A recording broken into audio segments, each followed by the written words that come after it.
still remember when Sanjeeta reached out to us. She wrote an email titled Help, and after learning about where she was in her journey, I knew she'd come to the right place. When you're at rock bottom, one of the best ways to climb out is to focus relentlessly on yourself and use the physical as an outlet to pour your energy into. Since working with us over the past 5 months, she's completely transformed both her body and mind. She's down 11 kilos, regained control of her day, and found purpose in her life again. In today's episode, Sanj doesn't hold back and talks about all the struggles she's been through, taboos she's faced, and how the physical has proven to be a real vehicle for her change. We've also released our case study, which is written as an account from Sanj, and I'd urge you to read it in the show notes after listening.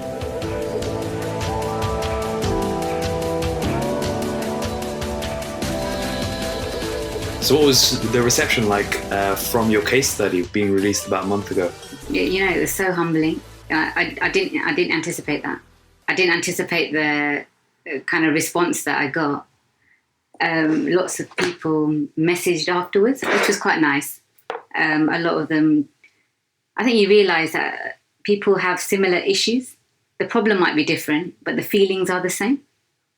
And that's the kind of feedback I got, that they could relate to it or associate with not necessarily the problem or the issues, but the feelings that came out when I was wrote the case study. But it was really humbling. Do you have an example of what kind of feelings people were being most relatable towards? I think it's the feeling like there's no way out, or they don't know how to tackle something next. You know, they just feel a bit lost. The loneliness, probably. And then a lot of women with the kind of pregnancy-related issues, reaching out and saying, oh, I had something similar, or I had a version of something like that. So a lot of mums tended to kind of pick up on the emotions that came with it. I think it was the emotion thing rather than, probably more so than the transformation itself. It was the emotions that came out of the case study. Yeah, I mean, the case study, if you haven't read it, make sure you do. It's linked in the show notes, but it's a very powerful account written by Sanjeeta herself, where she talks all about the transformation. You talk about it right from the beginning, all the way through to where you are now. And on that note, where you mentioned about the emotions coming out and being in that position of no way out, do you want to explain what the origins of your transformation were? Like why you decided to go on this path, and what was ultimately the switching for you to say, right, it's time now? So it was about Christmas time. It was Christmas time, and I remember the date because it was a day after my anniversary of my dad's death. He passed away 25 years ago. And I went to see my GP, and I just told her that I didn't want to be here. I've had enough. I just couldn't cope with life at that point, and I just wanted out. And we talked about how we could get through it, and she was talking about antidepressants and all sorts of things like that. And I didn't want to go down that path. I thought if I start taking this, then I'm just not going to be able to get my way out of it. But I was in such a hole that I needed something. I just didn't know what that something was. And I tried. Well, it felt like I tried everything at that point. And I've always tried to solve issues. I've always tried to come out of things. But at that point, they just felt like there was no way out. And I went home after seeing her, and she said to me, we're only closed 2 days over the Christmas period. So if you feel that you want to take the pills, then just call me, and we can put you on them straight away. And she's been my GP for a long time, like even through all the pregnancy issues that I had. And she said, you always come in smiling, and today I can't see the smile. And I said, I think I've run out. I just can't smile anymore. And, I went home, and I was just scrolling through social media, mindless scrolling. And your post came up on social media. So it was a Windows case study. So I clicked on it. I think it had just been released a few days ago, possibly a few days before then. And I clicked on it. I started reading, and I thought, it wasn't the transformation. It wasn't the physical, although it was massive. You know, the massive change, and she did it amazingly. But it was what she was saying about her well-being and how it helped her through it. And then at that point, I just read every single article. Honestly, I sat there for hours and I read every article. I read every case study, and that's when I sent you an email. And I think it was titled "Help," because that's exactly. I just needed help at that point, and I just told you what was going on. I think pretty much. You did, yeah. And I said, I just need some help. Is there anything you can do for me? You know, do you think this is this going to be the thing that will help me out of it? And we spoke about it for a while. I still didn't think I acted on it straight away. I sat on it for it must have been a week, I think. And I was umming and ahhing, and, you know, I was fighting with myself. Like, I know, you know, all the voices were saying, no, you can't do it. You won't be able to do this. It's not achievable. It won't work for you. You know, you just won't be able to do it.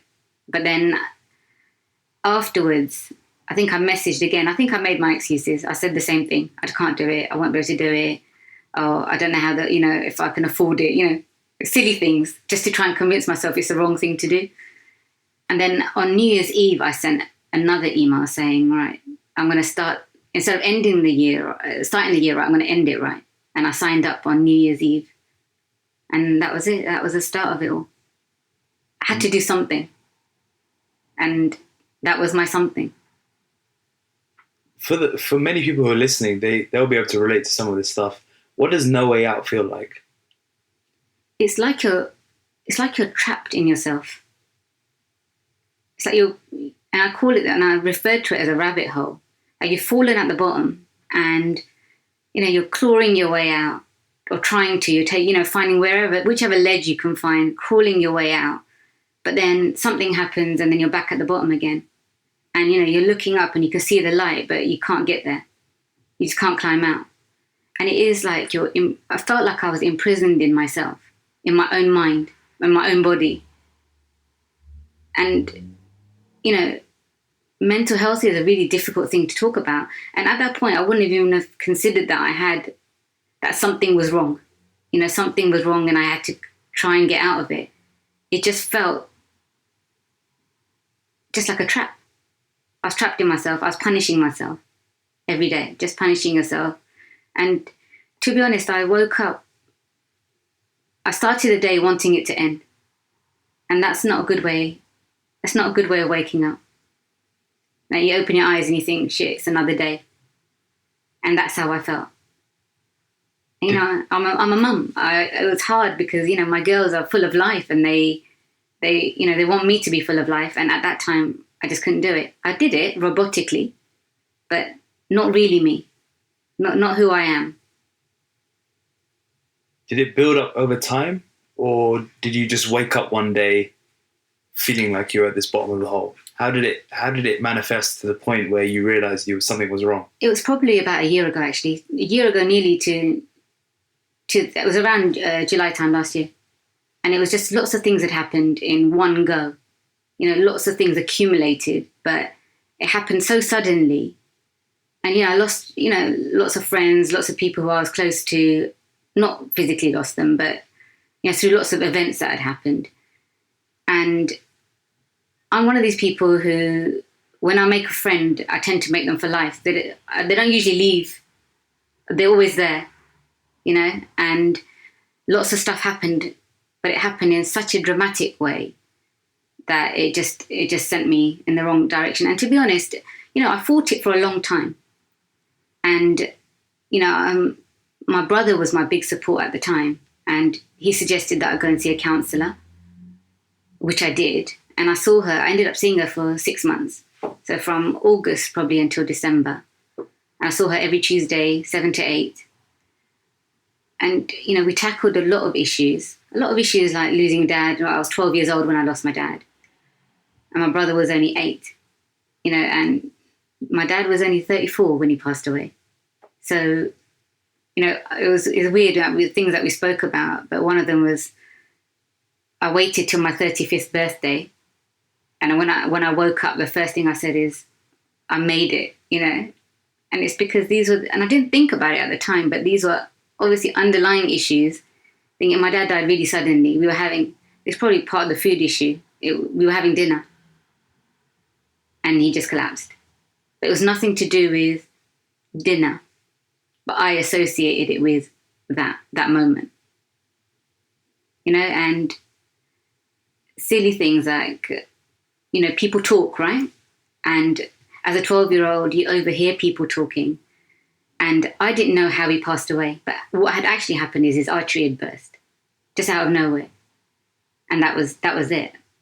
But I didn't know that. And people were too, it was a sudden death. People had lost a husband, a father, an uncle, a brother, So everyone was grieving. And that day, my dad had asked me to make a sandwich for him at lunchtime. But I did that. But what happened afterwards is I was listening to overheard people's conversations, and people were saying that it was food poisoning. And in my mind, this 12-year-old's mind, I thought that I did it. You don't know any better. You just listen to what people are saying. And they're not saying it to you, but you just listen to a conversation.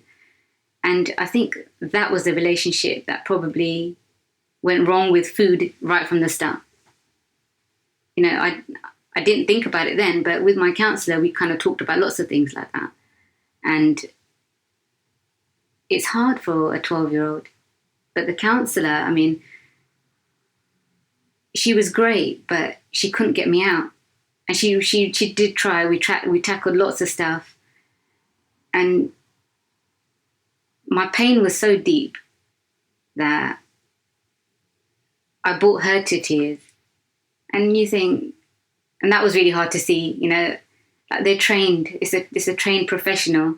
And because I kept on punishing myself, and I don't cry very easily. And she said, you just need to let it out. And I did, but it took so long for it to happen that when it actually happened, that brought her to tears as well. All these underlying kind of trauma from 25 years ago all came flooding out. But seeing a counsellor, I don't regret it at all. But it's not something that people talk about. They don't feel that they can go and get some help from somewhere else. But sometimes you just need it. So when you let it all out with your counsellor, where was this in the time frame of everything?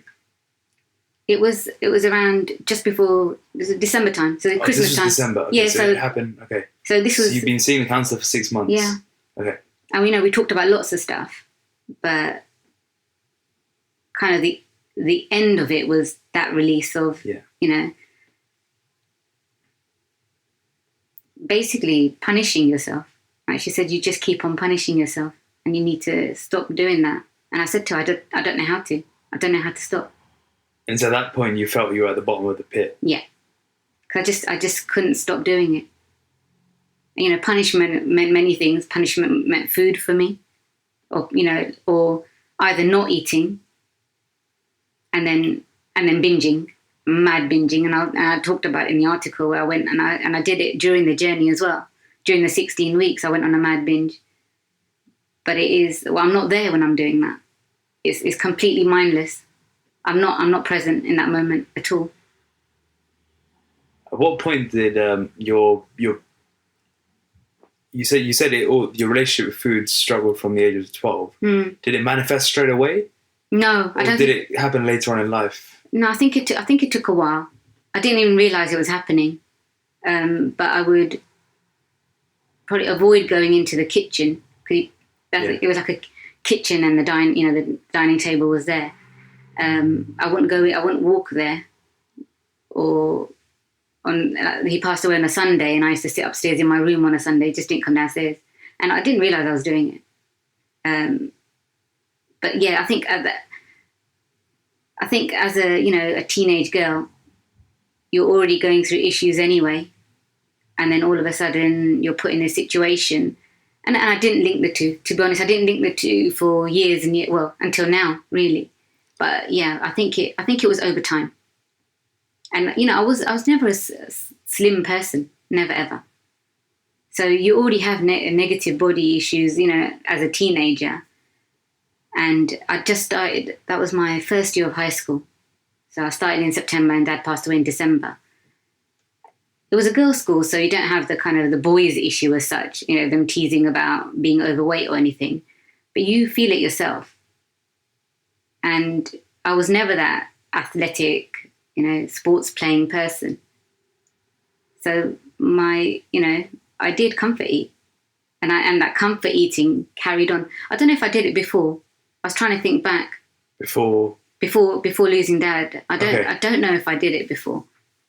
Maybe I did, but it was definitely there afterwards, comfort eating. And it was a very lonely thing to do. It wasn't, you wouldn't do it in front of people. It was you by yourself, mindlessly eating, comfort eating. You mentioned the word mindlessly a few times. Yeah. What are you doing now differently to help you? I mean, you might have a slip every now and then, but what are you doing for the most part to help you control and improve your relationship with food? So now I know exactly what I'm eating. So I still meal. I know that, we've done the transformation bit. I'm in consolidation, but I still meal prep because I like to know, the things that will happen. But generally, I know what I'm eating. It's done. I've done it, for the next 3 days. So that helps. But when I'm eating, it's time to eat. I've set the time out. I won't eat in a rush. So it takes me a very long time to eat. I'm eating every 2 hours because I eat. I've just had breakfast just now. So I eat very late. I start the day eating very late. So my first meal would be 11:30, probably 11:30. Yeah, that's what I do. Yeah, I mean, I didn't. Now I know it's intermittent fasting, but I didn't know that when I started. We only started pushing my meal out because I was getting hungry. Because, I wasn't a massive body weight to begin with when we started the program. I looked it, but, I was, 58? Actually, I got to 59, but when we actually started. But my calories weren't massive. So I had to make the most of what I had. And I found I was getting hungry in the evenings. So Nathan suggested trying to push out that first meal, which I did. And now I won't eat before 11. I always thought you work out early, therefore you're going to need fuel straight away. You need to fuel your body. It's just something that you hear and I need protein straight away. So I used to try and do that. But I work out early, really early. Earlier than most, probably. How early? So I wake up at 3:40 every day. And I'm usually in the gym by 4:10 because I have a coffee first thing. And I answer messages. So people see me messaging at really ridiculous hours. And then I'm in the gym for 4:10. So by 5:30, I'm done. And, come home, shower, sort the kids out if I need to, if it's my time to sort the kids out. Because if I'm working at home, then it's fine. But because I usually start work at 8. So I plan it around that. But yeah, it's early and it's every day. Weekends. But it's early because of kids. So. Yeah, I chose to do it. I didn't want to impact my evening. And I get this thing where, life gets in the way in the evening sometimes.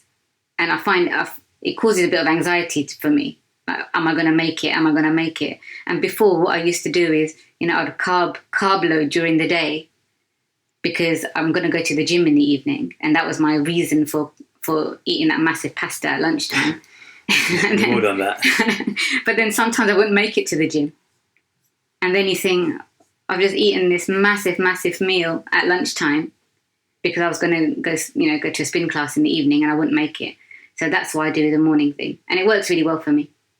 I don't need the food in the morning to fuel that workout. I have my coffee and that's enough for me. Yeah. What advice would you give to other mums who are struggling with time, struggling with managing all the different things they've got to do, different hats they've got to wear, and in similar positions to you, but they want to make a change for themselves?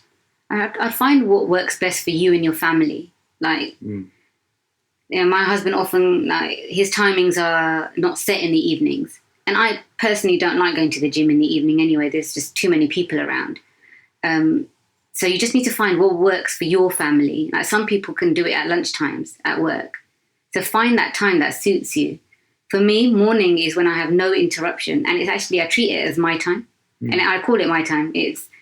There's hardly anyone in there. There are people in there, believe it or not, but there's not that many people. I have my pick of the machines. I don't queue for anything, and I like just going in there, getting it done, and getting out of there. Don't need to talk to anyone. Don't need to hang around. I completely zone out when I'm in there. So you just have to find the best solution for you and your family. So if your kids go to bed early, then maybe you can fit it in the evening. If you know that the evening might go out the window, then try and see if you can do it in the morning. Like I go before anyone's even up, and I come back and no one's up. So I haven't impacted anyone else. So that works for my family unit. Might not work for everyone's, and some people are not morning people. They just can't do it. But if you haven't tried it, maybe give it a go, because you might find that it works. I was lucky that my gym, I think in October time, turned 24 hours. That's why I'm able to go so early. Some gyms open at 6, and if you start work at 8 o'clock, it might not be possible. But because it opens 24 hours, everyone, the reception know me. If I have a lie-in, they'll know about it because I'm not in by 4:10. Yeah, I mean, you can train your body to be more functional in the morning. So the body is very adaptable. It just fights homeostasis when you first try it, which is why if you're resistant to it, it might just be that you've got to get through that sticking point in the beginning. Yeah, because you feel exhausted. Yeah, I'm guessing in the beginning you weren't feeling great at 4:10 in the morning. But what happened is when I was going through that period between August and December, my brother, I couldn't go to the gym in the evening. It wasn't possible anymore. So he took me boxing with him. But his boxing started at 5 as well. But it was only 2 days a week. And it killed me. Like to do that every few days or so, I just couldn't do it. Because, it's like going to the airport early and you have to wake up. You're exhausted, right? And you still go to bed at 10, 11. So it just wasn't work. I did it. And I did it for probably 4 months, 3-4 months. Just twice a week, for those 4 months. But it was killing me. But when the gym opened 24 hours and I started going earlier, because I did it every day, it just became the norm. And in fact, most often than not, I'd wake up before the alarm would go off. Oh, wow. Because now it's the norm. You know how people say you have your own body clock and they automatically wake up at 5:30 or 6 or whenever they wake up. Now my body wants to wake up at 3:30. What time do you sleep? About 9:30. Okay. So it's just shifted. Yeah. Before I used to watch crappy TV just for the sake of watching TV. So now I'd watch what I want to watch. I probably just finish eating, to be honest. And then just go sleep. Yeah. And it actually helps with my sleep because I have most of my calories are in the evening. And I chose to do it that way. Yeah. It's a lot easier to fit around most people's lifestyle, I find. Yeah. Because you can eat more when you're relaxed and with the family in the evening, as opposed to spreading it through the day and eating little bits at a time. And also, if you have a social occasion, it kind of fits into that anyway, because I don't have to adjust my day by very much in terms of like buffering, because the bulk of my calories, and I mean a serious bulk, are in the evening. So I just have to replace it almost. Got it. So you've talked about when you had your realization moment with your counselor in December. What happened next? Because I don't think that was the solution for you. Once I started with you guys? No, so just before that. So in between in between having that moment with your counsellor when you let everything out and then going to the doctors, why didn't that help? If that makes sense.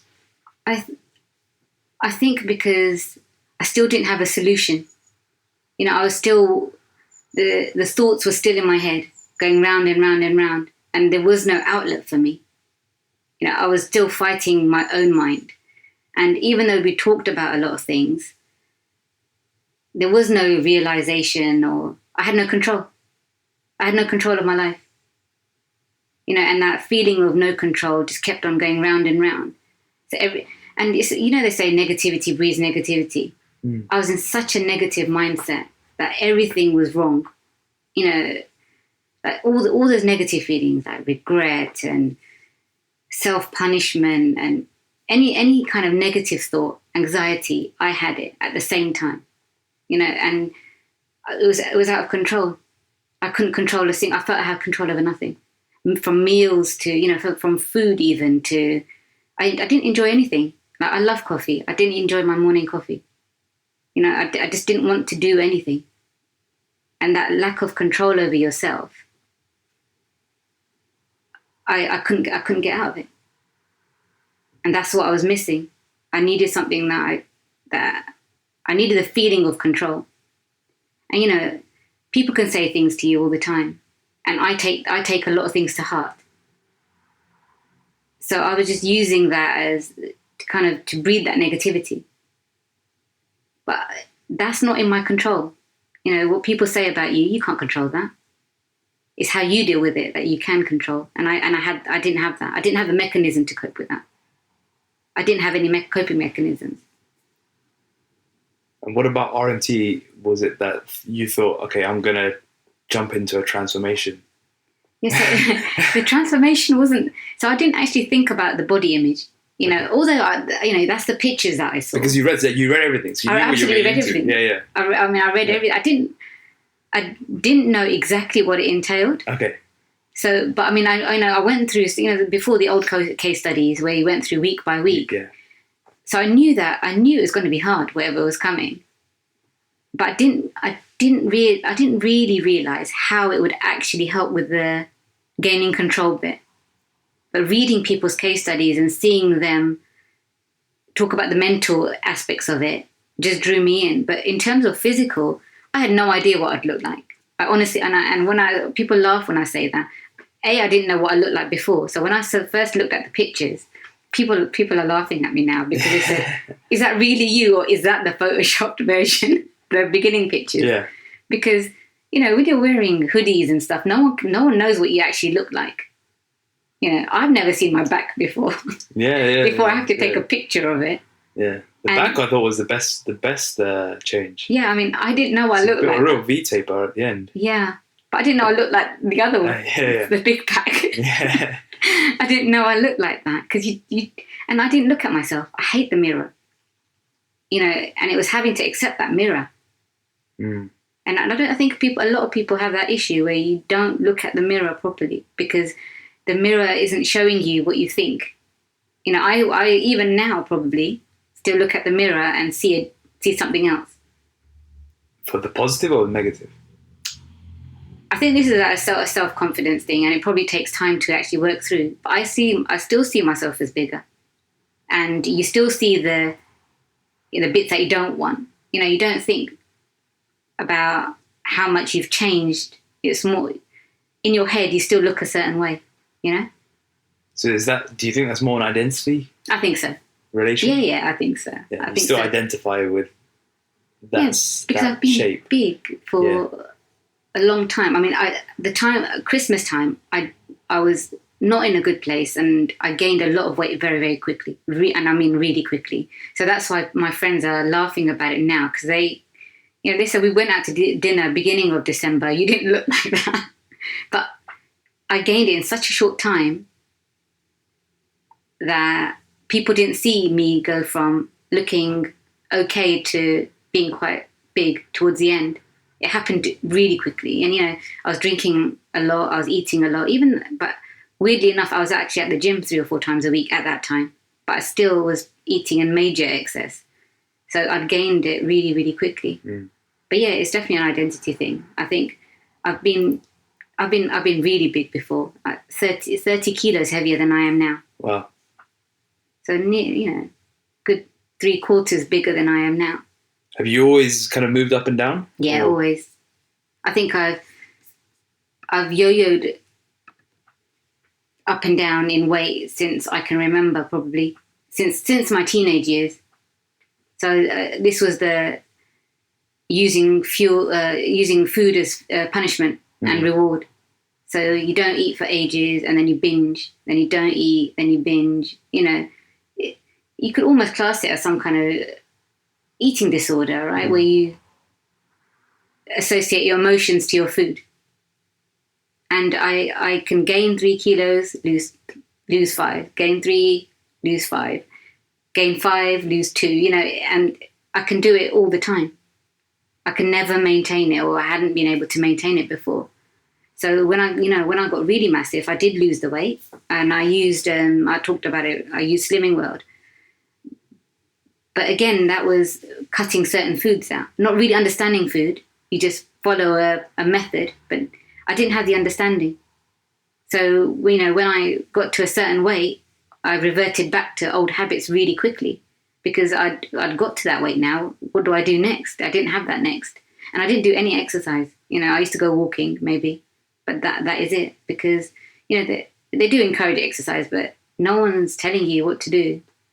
And that was all online. I'm not a group therapy hugging type of person, but I did it all online. But I still didn't understand it enough. I hadn't learnt about it enough to know how to control it.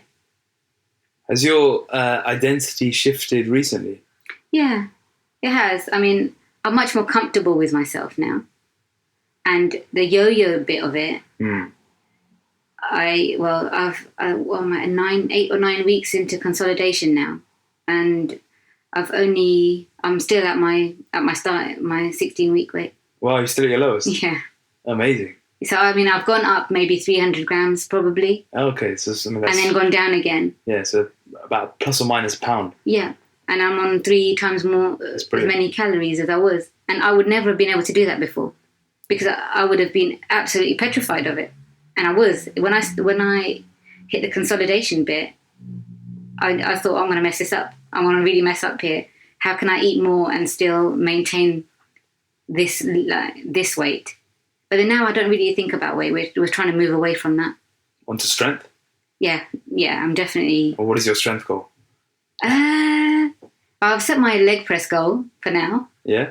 That's the one. I haven't really set the others yet, but I want to do a chin up eventually. Yeah. So that's one.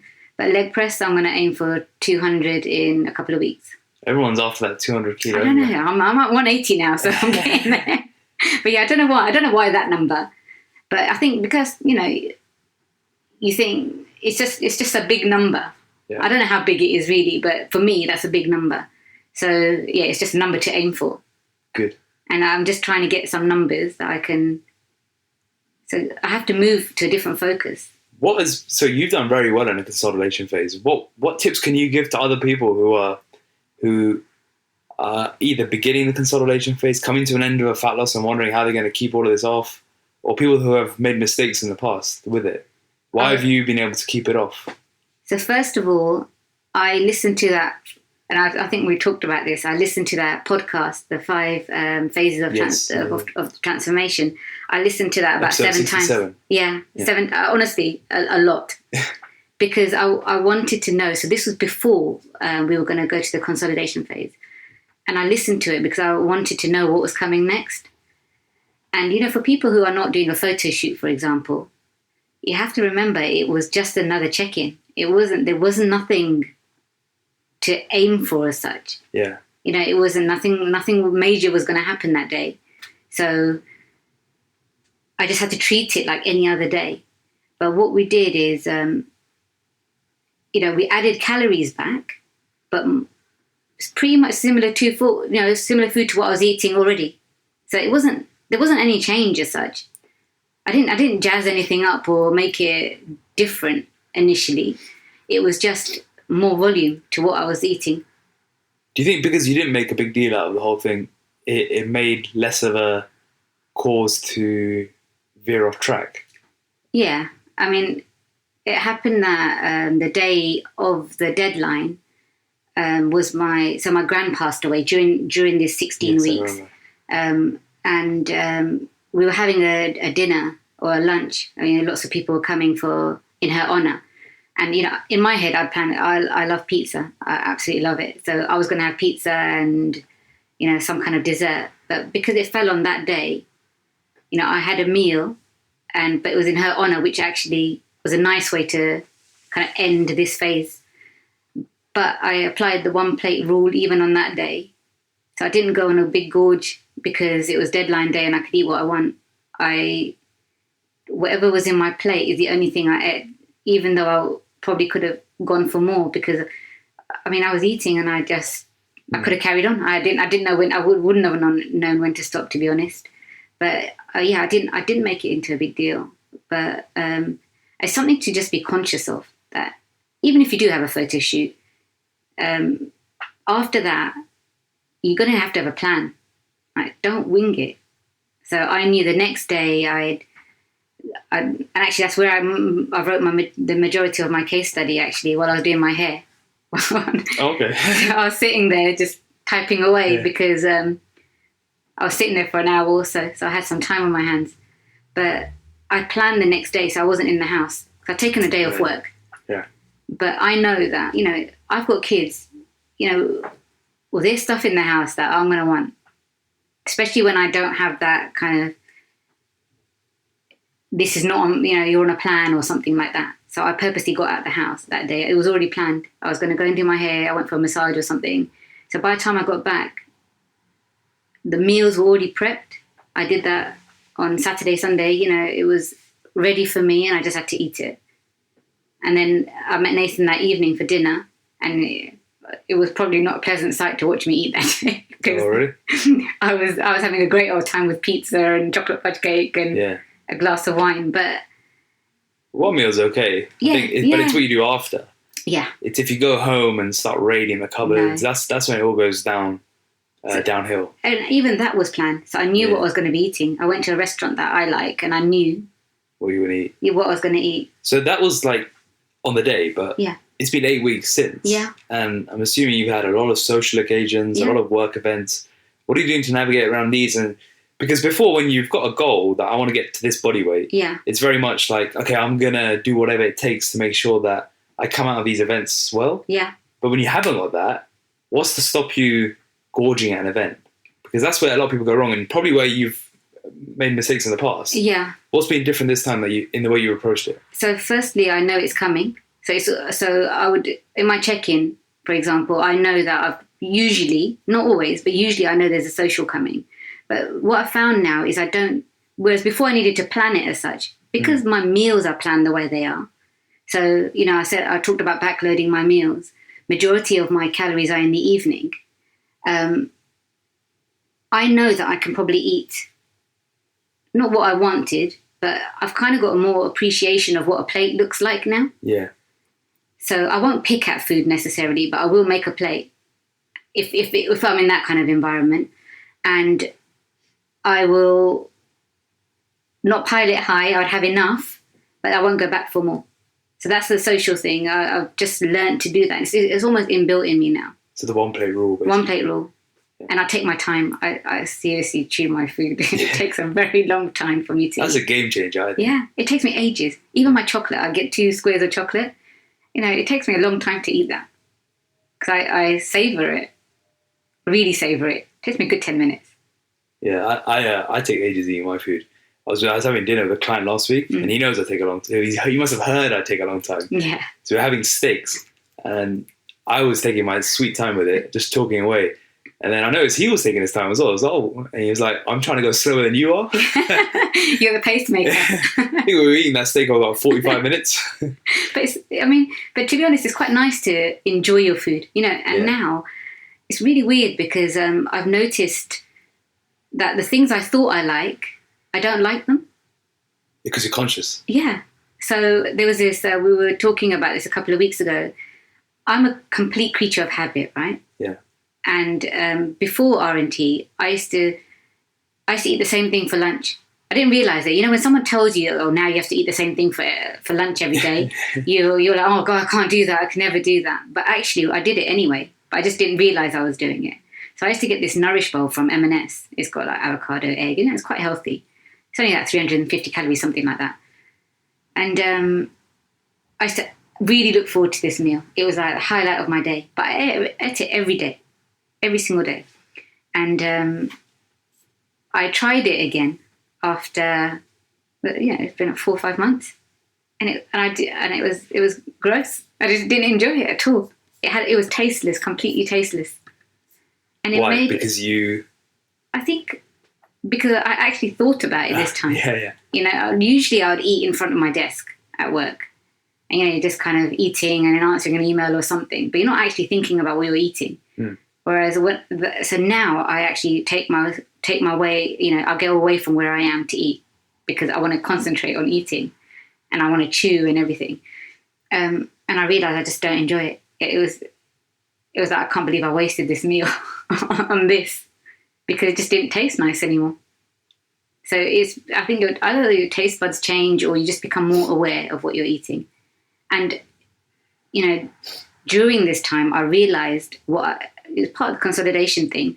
I realized what I like and what I don't like. And whereas before I'd mindlessly eat, I talk about mindlessly again, but I would pick at things, don't necessarily enjoy them, but I'd eat them anyway. So, when you go to I'm a classic for the dessert buffet, right? And you're trying things. You don't really like them, but you just feel that you need to try it all. But now I won't do it because I'd rather eat what I actually want to eat, what I actually enjoy eating, rather than just eating it because it's there. Do you find that you've noticed this more during the consolidation phase? Yeah, definitely. Yeah, because I find that during a fat loss diet, you want to go on autopilot a little bit, just to take the decisions out. But after, I think it's where you get the most growth. Definitely. Because you learn about yourself more than ever. Yeah. With regards to what triggers you, what you like, what you don't like, how you feel after foods. Because when I was doing the fat loss phase, I really was on autopilot. That I was completely on it, really. And, I figured I don't need much variety. Now, like I said, I ate the same thing for lunch every day, just didn't realize I was doing it. But now I realize that I didn't need too much variety. I liked knowing what I was eating. And I like that control bit of it. But when I came to consolidation, to be honest, I still felt that I needed to be on autopilot for a little while. So the first, I would say, 3 or 4 weeks, I wouldn't veer much from the plan. Apart from a social occasion, it was just more of it. So, my carbs came back, for example. So I was eating potatoes all the time, or, my rice cakes and peanut butter are back, which I love. But I still stuck to the same kind of foods because I felt comfortable doing it. And also because it's the adjustment going from the fat loss to actual consolidation, where you're able to try more foods and see how you react to them. But I know, for example, now my mum does this almonds and cashew mix thing. And all it is they're just baked. But it's a major trigger for me. And I didn't realize that before. So I used to, this is last year, I used to grab handfuls of it all the time. So I probably consumed a hell of a lot of calories without realizing how much calories are in that. Literally a handful every time I went into the kitchen. I must have been consuming a good 1,000 calories doing that without realizing I was doing it. So, when we had to weigh it out, I put them back into the plan recently, tried it, but I realized that it's causing all sorts of issues. Like, it's making me want to eat everything. Yeah. And I thought my trigger would be chocolate or something, something sweet related, and it's not. It's that. It's those almonds and cashews that are doing it. Interesting. So I had to stop. Yeah. I had to stop eating them. Interesting. Now you realise more so. Yeah, you definitely do learn. Like I've heard of some people who thought they had sweet tooth, but they're actually savoury. Yeah, I could see that.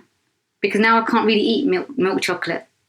Whereas that was my thing. Yeah. 10:30 every morning. What did you have again? It was a Lindt latte. It was amazing chocolate. I haven't had it again. You switched to the dark side now? Yeah. Then? Yeah. And before I thought I didn't like dark chocolate because I thought it was too bitter. But then you've recommended some and they are really, really good.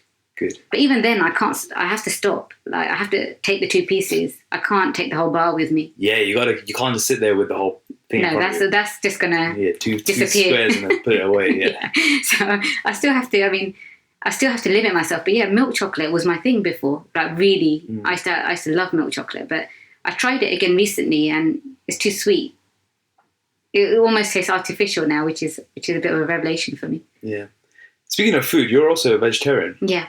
How have you found that to affect anything, if anything, or to help you? Or I think with the muscle building side or the protein side, people worry about, can a vegetarian have enough protein? And am I just drinking protein shakes all day to try and get my protein levels in there? But actually, once once I saw all the food sources, you realize there's actually a lot of protein sources out there for vegetarians. And you just need to find the ones that work for you. So, and it's like, I would never have thought eating halloumi every day, which is what I do, is going to lead to, first of all, any sort of fat loss, but also have enough protein in there. But it does. It's a great source of protein. Tofu, some people don't like it. I didn't like it. The first batch that I made was an absolute disaster, but I had to eat that. And it was gross. It was really gross. I chucked, I think, any kind of curry powder I could find or something, and it was really disgusting when I made it. But then you find a way, like you find your own taste buds, and I discovered the things that I enjoy that make things like tofu taste interesting. And it can take on flavor, like meat can take on flavor. Paneer, tofu, it takes on flavor. You just need to cook it correctly or find a way that satisfies your taste buds. Doesn't mean someone else will like it, but as long as you like it, you're absolutely fine. But you don't have to be drinking shakes all day to try and get your protein levels up. I mean, I eat egg, so egg is in my diet every day. But even if you didn't, there's yogurts, there are other sources out there that you can utilize. So it hasn't, for me, been a hindrance. Yeah, for sure. I think it's often a self-limiting factor there, where in reality, it's not too much of an issue as long as you prep beforehand. Yeah. And, even now, I mean, you go to weddings and stuff and you can't necessarily find protein sources, but, there's usually yogurt there. So you just find the sources that you can. And, if you have to supplement, I won't always eat at weddings now, although I love my wedding food. I really do, which is quite funny because I don't eat a lot of Indian food in general, but wedding food is something I've got a bit of a weakness for.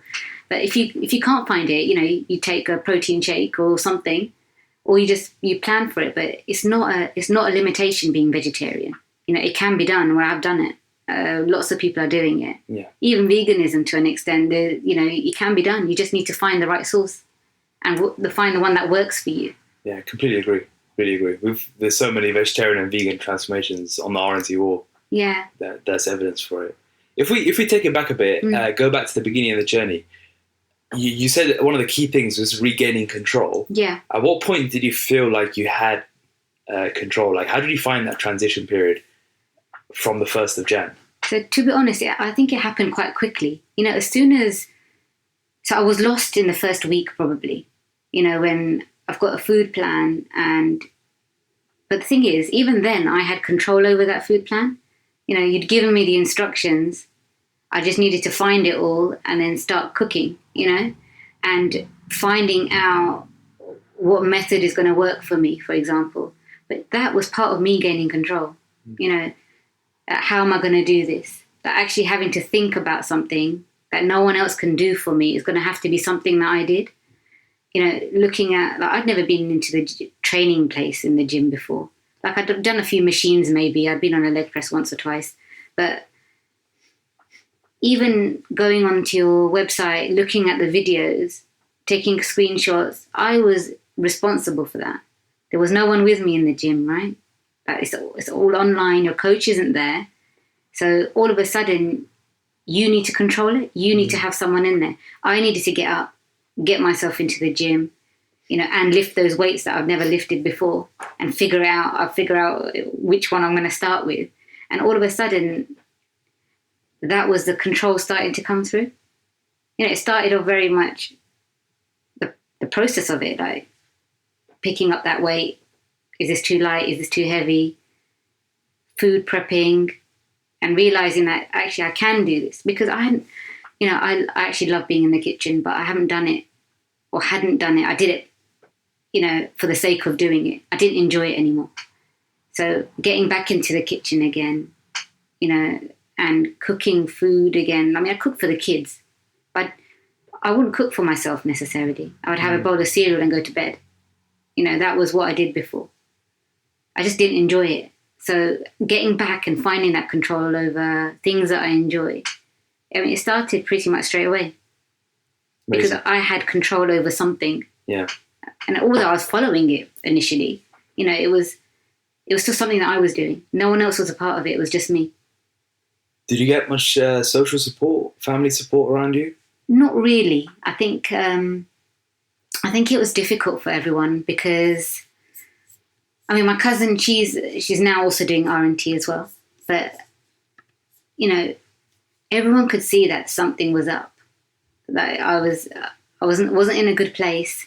And all of a sudden, I'm doing something, you know, in everyone's mind, drastic. Yeah. They didn't see the results straight away, but, you know, I was doing something very structured, very controlled, and they saw that as a cry for help.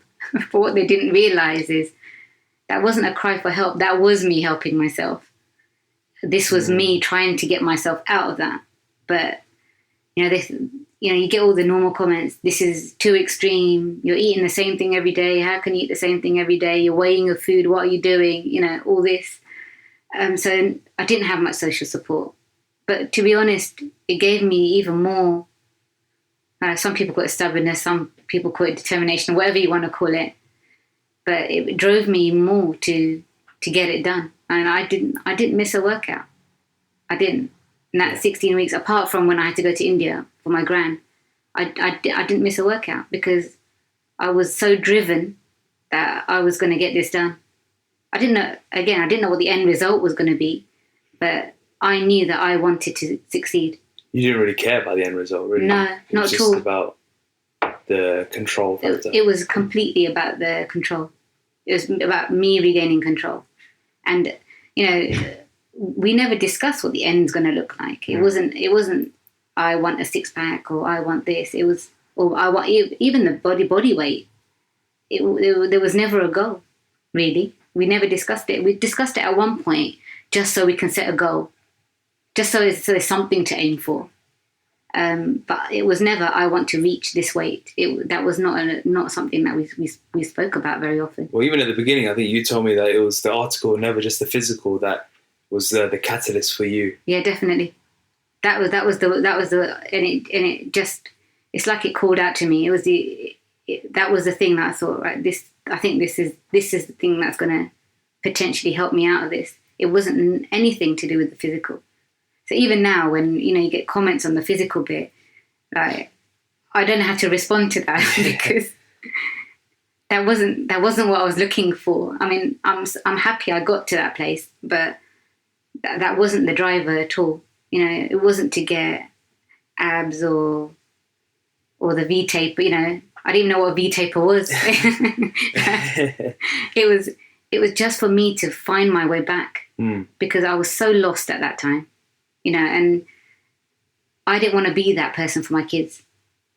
And I just wanted to find my way back. And I didn't know how to do it. So it was nothing to do with what I looked like. It was just getting out of that. Has your why evolved over the past 6 months? No, it's still about finding my way. And I think it's just got even stronger, to be honest. And that's probably why I can do the things that I've done, because that emotional side is so strong that, you know, the reason was so strong that I was going to get there. Maybe my why has changed from, in terms of a goal, from fat loss to strength, and I definitely, you know, that shifted. But the why behind the why? The why behind the why is still the same. I want to become a better person every day. That's what that article said. And, you know, beat the inner demons, because they're there. You know, the devil still sits on the shoulder. She's not as loud as she used to be, but she's still there. And I still have to tame her sometimes, you know, say, you know, pipe down. I'm dealing with this. What sort of strategies are you using to shut down the devil? So the time that I went on, there was a few times where I was going to slip up when we were doing the fat loss. And go on a massive binge. And, you know, Nathan and I spoke about a few things, one of which was journaling. Meditation I still find hard because I'm a non-switching off personality. I find it very, very hard to switch off. Yeah. And if I'm trying to meditate, I've still got thoughts. They're not voices, they're just thoughts that creep in, and I find it hard to switch off. But what I found is journaling has really, really helped me. And actually, my case study is written probably how I journal. And this is why I did it when I was kind of, you know, sitting down doing nothing. is how I journal. And it's either writing to myself or writing to people. Well, initially, it wasn't even going to be a case study. I just said, could I ask for a testimonial? It was a testimonial. It was about 4 pages long. I thought, do you want to turn this into a case study? It's true, actually. It was just, you asked, that's what it was. I was sitting at the hairdresser's and you asked me for a short testimonial. Yeah. And it turned into an essay. And so that's why I thought, I'll just upload this then. Sorry, I know it's long-winded. It's very long, I know. It was great, yeah. And I think that was why it was powerful. But that's actually how I journal. So just write your thoughts. I just write my thoughts. And it's because I'm an overthinker. I'll think about everything over and over again. And if I don't let it out, it carries on churning in my head. So that's why I journal. And sometimes it'll be, it's not structured at the moment. I'll do it randomly, as in it is every day. But it could be me typing a note on my phone on the way home on the train. Or it could be me sitting down and actually writing it. But it's not a certain time of the day or anything like that yet. I think it will become so. Do you do it on your phone every time? Sometimes on my phone, no. Sometimes on a piece of paper. Okay. But if I'm doing it on a piece of paper, I'd chuck it away. Yeah. It's one of those, because it's usually a release of some kind. So, and the physical act of either ripping it up or throwing it is actually quite therapeutic sometimes. Interesting. Yeah, it's just all your issues or whatever's happened that day, you're getting it and you're just letting go. So I quite like doing that. And on the phone, I'll even delete the note. So you journal in more of just like almost splurge onto the paper sort of thing. Yeah, it's quite, I mean, if I'm let everything out your head. Yeah. And, I know some people do it more as a reflection thing. Yeah. And it depends on the mood. Like some of it will be quite reflective. A bit more philosophical, I guess, like long term. But a lot of it is just releasing emotions, because I am a super, super emotional person, and that drives a lot of things. So I need to get it out. And if I can't talk about it, then, and sometimes you don't want to talk about it, you just need to let it out. So yeah, I am a definite splurge. And if I'm writing it, it becomes like unreadable. Yeah. Some of it is just a big scroll at the end of it, but it is just that motion. And I think that's really, really helped me. Interesting. Everyone seems to do it in a different way. It's fascinating how different people use it for the same sort of effect. But it's a great way of doing it. I think it just organizes your thoughts a bit, or helps you plan a bit. It serves a purpose of its own, whichever purpose that might be. But everyone uses it for a slightly different thing. So Nathan helped me with that. We had to kind of look for different routes around.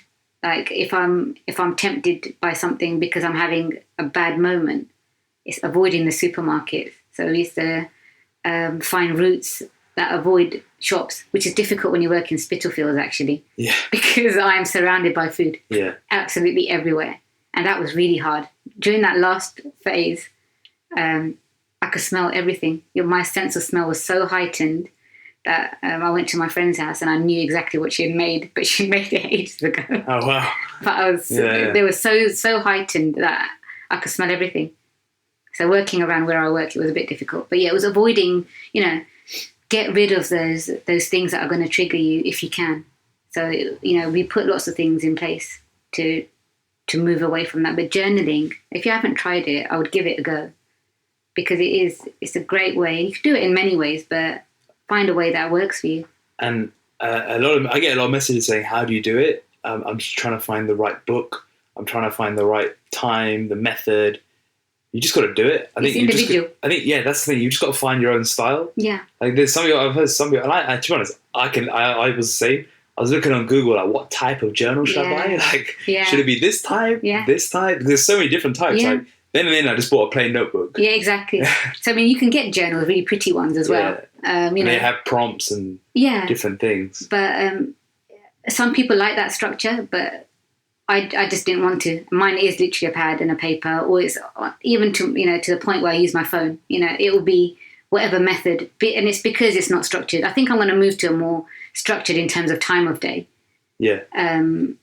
Maybe at the end of the day or something like that. Mornings are a bit difficult just because it's just too packed. Yeah. I'm on the go. But maybe in the or on the train journey home, because I've got 40 minutes. That's usually when I listen to podcasts, to be fair. But I've nearly run out of podcasts to listen to. I'm on repeat at the moment. Oh, really? Yeah.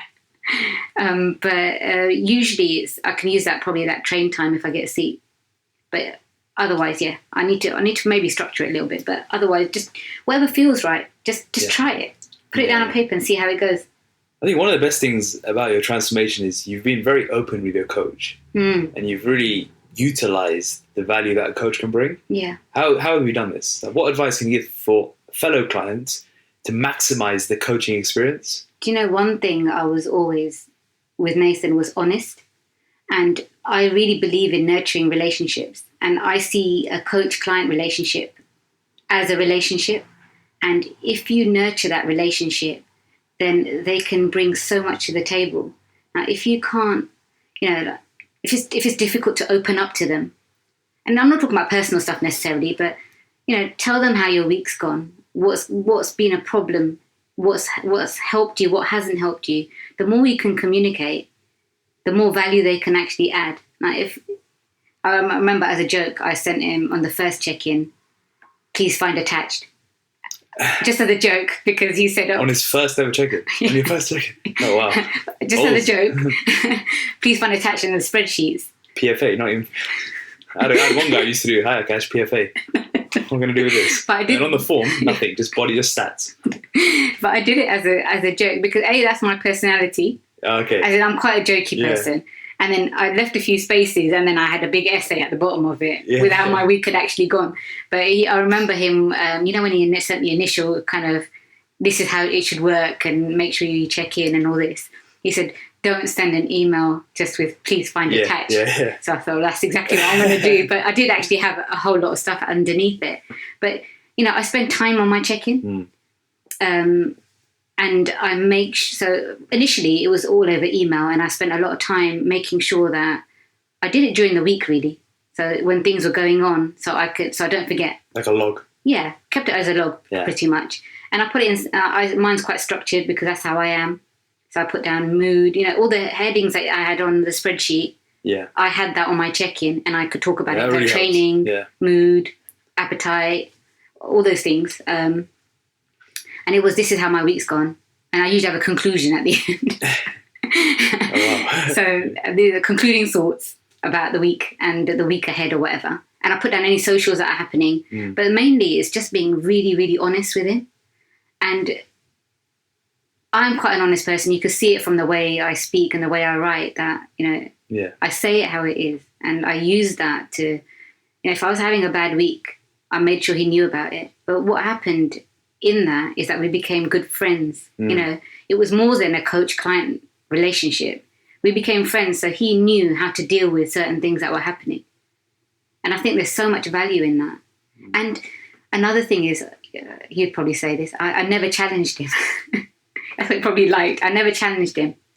So challenged him, actually, I lie. I challenged him in wanting to learn. In an educational way. So I wanted to learn about things, so I always questioned things. Like, why am I taking creatine? Why am I doing this? Is it okay for me to not eat in the morning? Is it okay for me to eat heavy in the evening and go to sleep on a full stomach? Is that going to make me fat? All these kind of questions. Which are perfectly fine. Yeah. I think that was just a learning thing. But what I didn't challenge him on is if he said, increase your steps, or we're going to add this, or we're going to take this, or, I trusted him enough to know that, the changes may not come immediately.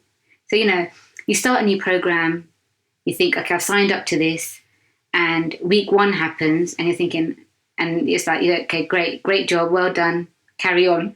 Yeah. And you're thinking, what do you mean? Like, where's the change? What's going to happen next? And you're expecting something miraculous, like... expecting massive changes massive after changes, 1 week. Yeah. And you think, it's going to be a tweak here, tweak there. He's going to up my steps now, or...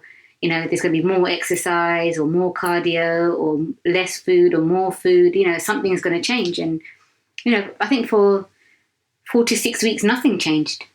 There were no tweaks.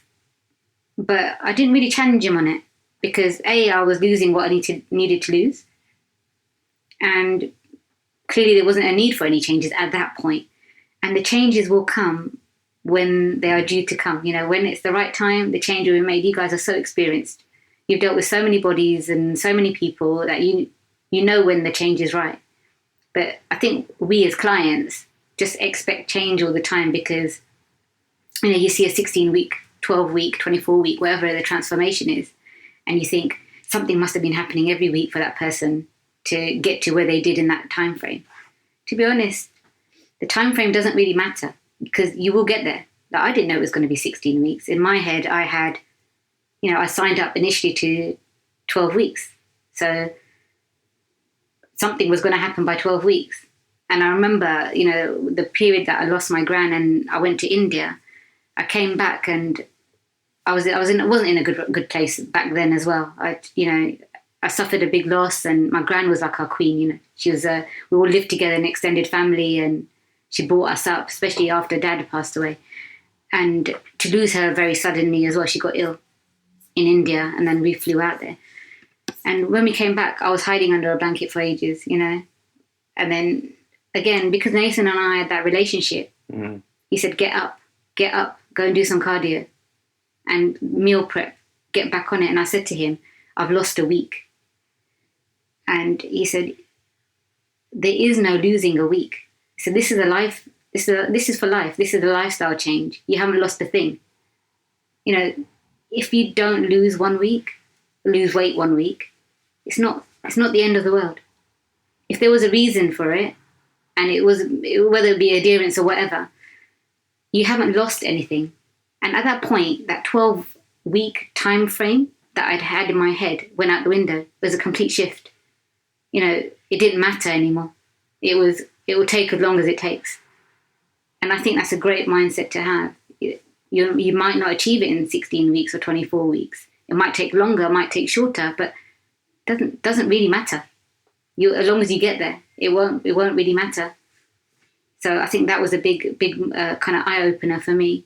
So that was, again, trusting my coach to know that he would pull that trigger when it was the right time.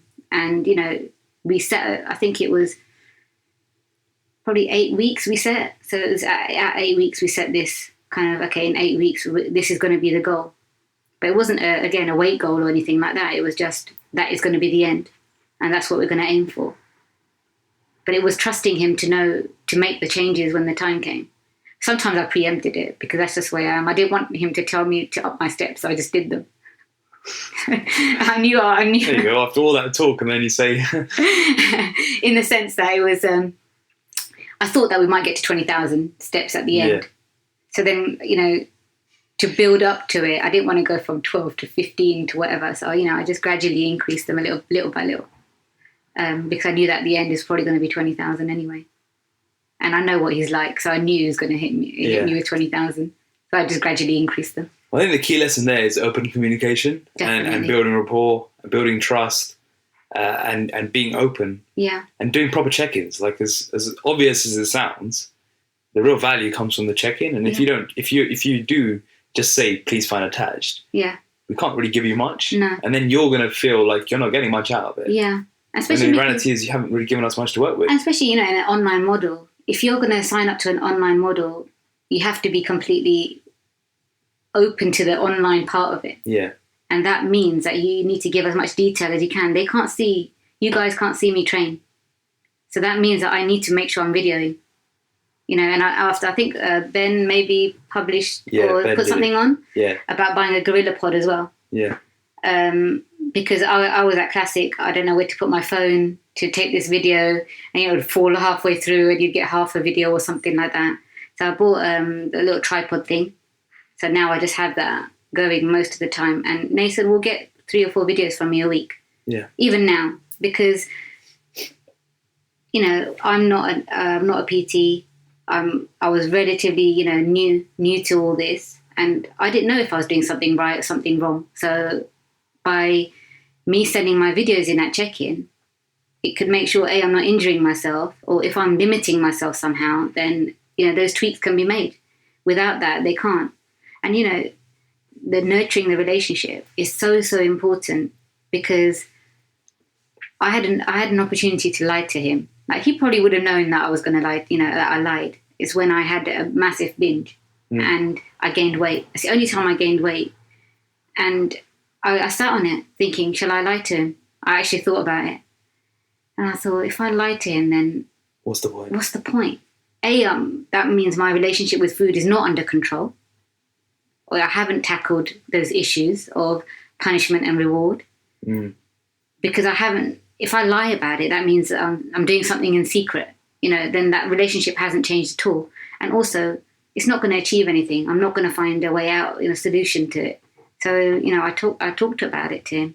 And I was able to do that because we spent time on building that relationship.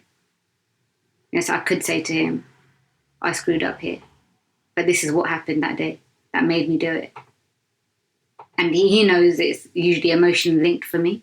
So we spoke about it, and then we spoke about ways of, if that comes up again, like an emotional trigger, then how to deal with that.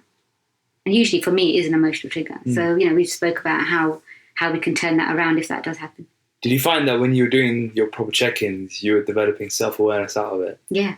And realising new things about yourself? To be honest, it's almost a form of journaling, Yeah. if you think about it. You just download onto the sheet, Yeah. or onto the laptop. Yeah, so all the things that had happened during that week, it is a way of journaling. If you're thinking about a structured journal, then that is probably a structured journal. Yeah. Especially if you do have like headings and stuff like that, it targets your mind towards certain things. So it is a form of journaling in many respects, and it is important to I don't rush it, because you won't gain any benefit from it either as a client. You just won't, because your coach won't be able to do anything to help you. What's next for Sanjita? In terms of the gym, it's going to just be strength building. Yeah. So I'm, just working at just getting stronger, and possibly, I haven't talked to Nathan about this, but I might try and like do a long period and then lean down again, possibly. Yeah. But I'm not sure. I'm not sure about that. We'll see, because I know what comes with that, and I'll have to just see if I'm at a good place for that to happen. There's no rush, yeah. Yeah, so I'm going to take my time with it, but yeah, it's just going from strength to strength, really, and just carrying on working on myself. Like, it wasn't just about the physical. So aside from that, it's learning about food. I've introduced new food sources, things like that. So just to see how I can deal with it. And I found I have become more intuitive with food now. So I can tackle those social situations and not gain weight, and that is completely different for me. I've never been that person before. I'm the big yo-yoer, and for me to have that under control is quite big for me. Other than that, it's just, probably not much. Well, one thing I try not to do anymore is think too much in the future. Yeah. Because that used to be my downfall. It was that worrying about the future, worrying about what's going to happen next. Whereas now, part of actually going through the process was ticking the boxes and getting through the day, the week, and I still probably have that mentality now, where I just get through each day, and if it's a good day, then, you get a massive tick at the end. Same with the week, and try not to think too far in advance.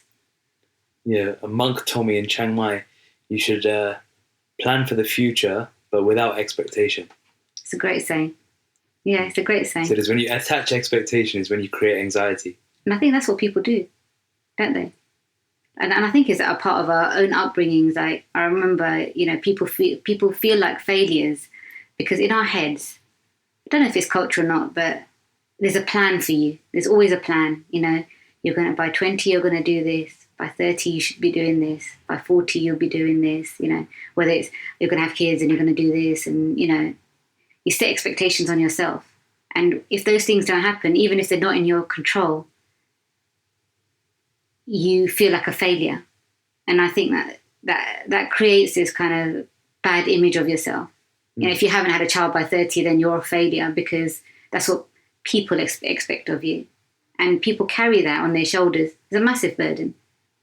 It's a massive burden for people to carry, that they haven't reached their own expectations. And that's one thing that I've learned along the way, to be honest, that, everyone's problems are their own. What might be small to me might be massive for someone else. But who am I to belittle someone else's problems? Because we don't know their background. We don't know what's holding them back and what's attached to it. And I think that's been a bit of a revelation for me, that don't have expectations. Or don't attach expectations to it. It's a great thing. How different do you feel now compared to 6 months ago? I can't describe it. If you had seen me then, I was honestly just a complete shadow. I was almost reclusive. You know, I don't know where it would have ended, honestly speaking. I don't know where I would have been. I certainly wouldn't be here. And the only thing that held me back at that time was my kids, you know. That they would never forgive me if I went down the wrong path. And now, you know, things are still tough. Things still get hard. But the thing that it's given me is the ability to cope. I think that's what I've gained, really. If I could sum it up, I now have the ability to cope with things that are thrown at me, which is something I didn't have 6 months ago. So it doesn't matter now what happens. It just doesn't matter, because I will come out of it. Whereas 6 months ago, no matter what happened, good or bad, there was just no way out. So I can't thank you guys enough. Honestly, I really can't. What you guys did for me, I will never be able to repay it. You brought me back to life. Amazing. Wow. It's always amazing to hear that. I know you always tell me that as well. I always say that to you. I don't think I could say it enough. You never said it to me in person. Yeah. But honestly, there really are not enough words. But I was so lost back then. I was completely in the dark. So thank you. Amazing. No, you're welcome. Very welcome. Just to switch gears now.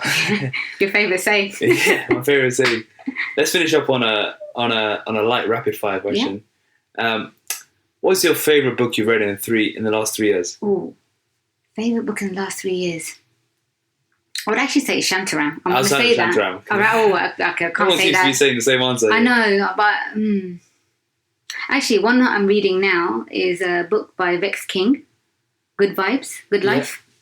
That's not so light-hearted, but it just makes you think about life a little bit more. You know, positivity. I think that's quite a nice way of. That's quite a good book to be reading. What's your favourite quote? From there? No, generally. Ooh. Quote to live by for yourself. Only ever look back to see how far you've come. Nice. Very fitting. Yeah. So that was one. That was a recent one, actually. So I usually have quotes all over the place, but yeah, only look back to see how far you've come. Nice. Who should we have on the podcast next? I love your client case, your clients, because I think everyone, even though the stories are different, everyone can relate to some part of it. It just makes it, you know, like when I actually just going back, when I signed up with you guys, I didn't know anyone who had used R&T before, right? No one. I went on a complete win. And when you listen to a client podcast, it makes it real. You know, that these are real people. They're not. I don't know. A lot of people, it's photoshopped and it's this and that. I've heard it. People troll you all the time saying they're not real. Yeah. But when you listen to someone speak and talk through their journey, it just puts that kind of stamp to say, you know, if you have any doubts, you can't make it up. I mean, people still find it unbelievable. You know, they ask me, is that real? I mean, my 7-year-old has taken those pictures. Yeah, they're not jazzed up at all. There's no lighting effects or filters or anything. She's literally taken a snapshot at that point in time. So, you know, you can't make it up. So I like those, and I like it when you guys talk as well. I listen to the team ones a lot. Oh, good. Yeah, we've got a couple ones coming up. Yeah, I really like those. It's good to talk about the ones that talk about the different kind of phases, the fat loss, the strength. Although it would isolate some of the population, maybe like a one that's focused on the genders. That would be quite good. Yeah, like a male one and a female one, because they are very, very different. Interesting, yeah. You know, all this is there's things that apply generally. Might be quite nice to have like a female focused one and a male focused one. That'd be a good one. Have you got any specific clients in mind, so I can reach out to them? I know you've just done Jana's one. I saw that. That'd be quite an interesting one. Yeah. I haven't seen anyone else come up. Maybe Arwinda. That's a good one for you. Actually, She's the one yes. that got you. And a shout out to Arwinda as well, because actually I met her. Oh, did you meet her at the meetup? Yeah, and nice. that was a big moment for me, actually, because she reached out when the case study came out. Yeah. And I had a quick chat with her then. But to actually see her and, you know, just give her a big hug and say thank you, that was pretty amazing. Amazing. And I know Shalini's done one. She was my other inspiration, but I think she's already done a podcast that I've listened to. Yeah. Well, I like that one. Yeah. So, yeah, our window actually would be really good if she can come on. Great. Have you got any final words? Just, if you're thinking of signing up, then definitely do it. Because when people say it changes your life, it absolutely changes your lives. It's not just the physical transformation, but it's helped me in so many other parts of life. And I'll say it again, I couldn't thank these guys enough for what they did for me. So thank you to Akash and Nathan. And I know the bigger kind of coaching team as well, because I know everyone has an input. So Amazing. Thank you all. You're very welcome. If you enjoyed today's episode with Sanj, please share it with your family and friends. If you know anyone that can relate to her story, please do share it and reach out. And make sure you share the case study as well. It's going to be linked in the show notes below. So have a read of that after you've listened to today's episode. For more information, please visit www.rntfitness.com and follow us on Instagram at rnt_fitness. Thanks for listening.